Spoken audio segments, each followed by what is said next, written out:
আজ আমি তোমাদের সাথে একটা দারুণ ভর্তার রেসিপি শেয়ার করব। চিনতে পারছো? ঠিক ধরেছো, ফুলকপির পাতা বাটা করব। তো ফুলকপির পাতা বাটার জন্য কালো জিরে, রসুন আর কাঁচা লঙ্কা নিলাম। আর এখানে একটা বাটিতে জল নিলাম আর একটু নুন নিলাম, নিয়ে গরম জলের মধ্যে পাতাগুলোকে একটু ফুটিয়ে নিলাম। এরপরে ছাঁকনি দিয়ে ভালো করে জল ঝরিয়ে নেব। কড়াইতে একটু তেল দিয়ে রসুন, কাঁচা লঙ্কা আর কালো জিরে ফোড়ন দিয়ে ফুলকপির পাতাগুলো দিয়ে দেবো। দিয়ে নুন দেব আর হলুদ দেবো। এখানে হলুদটা দিতে আমি দেখাতে ভুলে গিয়েছি। তো এই যে ভাজা ভাজা হয়ে গেছে, এবার মিক্সিতে ঠান্ডা করে মিক্সিতে দিয়ে ভালো করে বেটে নেব।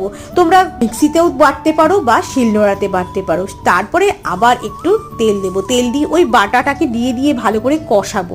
কষানোর পরে একদম মাখা মাখা হয়ে গেলে, মানে জলটা শুকিয়ে গেলে নামিয়ে নেব। তারপর গরম গরম ভাতের সাথে সার্ভ করব। তোমরা খেয়ে বলো কিন্তু আমাকে অবশ্যই।